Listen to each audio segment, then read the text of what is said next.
Good evening. I want to give you a quick review of how to set up your SolidWorks cover sheet for your reverse engineering project. It should look something like this. Of course, before you even begin, you need to have your NHTI template, which has been posted on Canvas. So you should be able to download that and open it up in SolidWorks. Of course, a good cover sheet will have an assembled view, the exploded view, the BOM or bill of materials, and all these callouts or balloons. They're called balloons.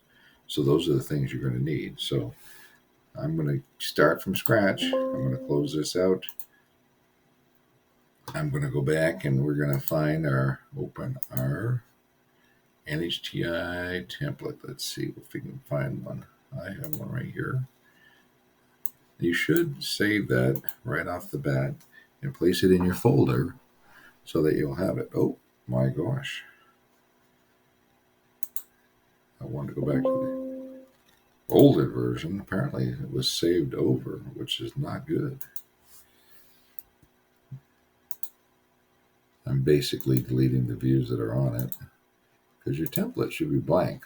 And this one is not blank. I'm going to go in and just delete the whole template. Delete table. So that is my NHTI template. I'm going to go back and just click save. So now my NHTI template is blank, as it should be, right?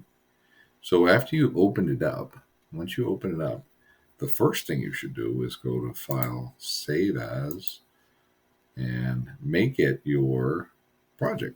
RE project cover sheet is typically what we call that first page.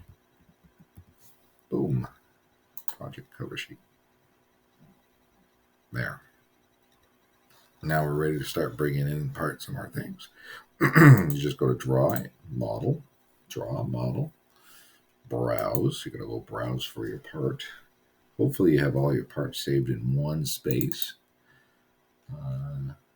Final assembly right here. And it's automatically default to the front view. Automatic. Here are all your views. Front, top, isometric. This is the right side, bottom. I'm going to choose isometric because that's what it should be when we bring it in. And down here are the other variables. What scale we're going to use. We're going to use half scale, so it's exactly half the size that it would be. Full scale is the actual size. The isometrics are our pictorials, which are ones that we can shade. So I'm going to shade it. And I'm going to place it over here on the right side. And there is our assembled view. Now, there are different variables here. We can change it. Look at the difference. Trimetric, dimetric, different angles, right? Or isometric. Isometric is what we always do, but just know there are different angles. The other thing is the shade to style. You can shade without edges. Looks like that. It actually gives it a little more realistic look to it. Shade without color. This one later on we'll be using this because it has the hidden lines. You can add hidden lines. But for our needs, I think shade with lines, this looks good. Other than that, it should be all set. Check. Now I'm ready to bring in my exploded view. And I purposely, when I did my exploded view, I saved it as exploded view. So I have a secondary file that's called exploded view. Now, once again, you have to select isometric, shaded. Now, for whatever reason, it's bringing it in, making it smaller than it needs to be. I like the 1 to 2. You can just type it in if you wanted to, but 1 to 2. Now, that looks huge. That's half scale. But once I put it in there, you'll see that it's not as nearly as big as what you see here. See? It just seems to take up a lot of space, that's all. Then I'm going to center it between the bottom border and the top border. So I'm going to say that's pretty close to the center. So we have two of the four things you need for your cover sheet. We have our assembled view. We have our exploded view, right? Exploded assemble. They're in the same angle. They're both isometric, facing the same way and the same scale, and they should be the same scale. The other thing I look for in exploded view is that, first of all, it comes apart logically. The front end comes out, the wheels and rims come out from there. And there's no overlapping. The windshield doesn't overlap the tire. There's a space between each and every part. That's a really good, clean view, right? Something hanging over there. I'm not sure. It looks like a balloon. Just got rid of it. So at any point in time, you probably want to save, because we haven't saved it since we brought those parts in. Now, the other thing that we need for it is this bill of materials, or what's called a BOM. You can just go Insert, Table, BOM, or Bill of Materials. Now it asks you to pick either the assembled view or the exploded view, and I'm just going to pick one of them. And once you say check, it's actually going to build one for you. And this is the standard BOM. They leave a spot for the description of the parts. You don't need that. Plus, it takes up a lot of space there. Part number, item number, and quantity is really all you need. So I'm going to select this column right here. I'm going to right click on it and actually go back, and I'm just saying select column. And then I'm going to right click on it, delete column. And then up in the upper right hand corner, we just move that right over here. Now, what I did learn is that if I don't select the column first, and then I right click on it a second time and say delete the column, if I were just to go ahead and say delete, it only says it deletes, it won't delete the column. It'll delete the whole table, but it won't delete the comment. So if I just go backwards here, watch. So over here, I went select column. And the first time I was trying to do it, I went like this, and I went to delete after selecting it.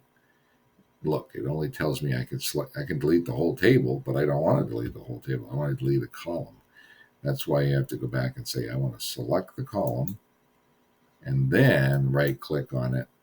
And this time you can delete the column and then just move it over. That was a learning curve right there. It took me a minute or two to figure that out. So select the column.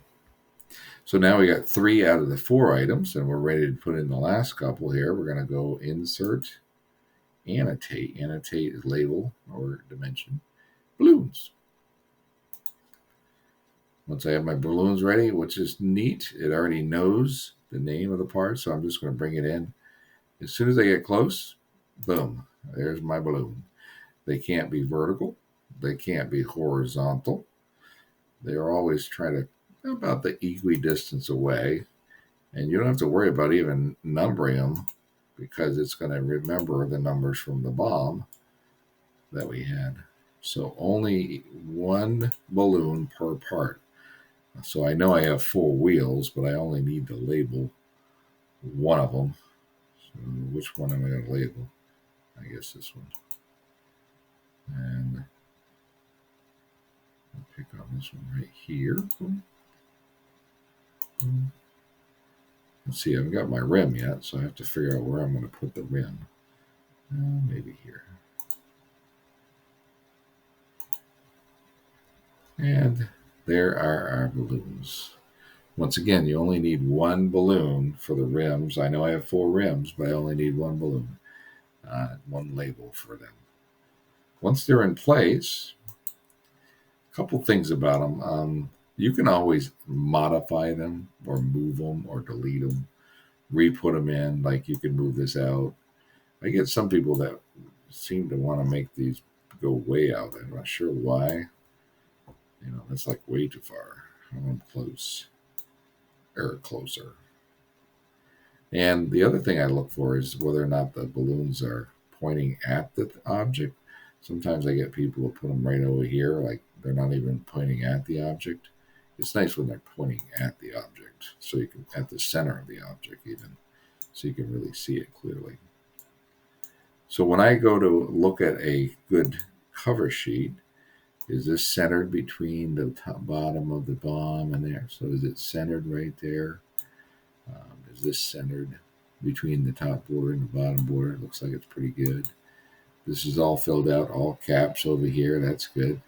I wonder if I could go in here and just center this. Say I want to center that. I think that's a little cleaner, a little nicer. And fill out my title block, obviously. I'll update my cover sheet, engineering project name, date, scale. See, the scale didn't change automatically, so I should put down it's a 1:2 scale. So you have to just take a second to go back and 1:2 and fill out your title block. Now, obviously, once you get it all done, looks great. You are not turning this into me.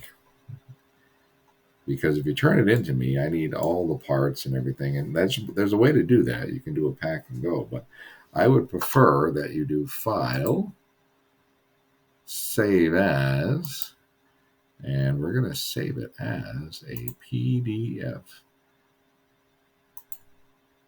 Save. It's going to save it with the same name, but you'll see what happens.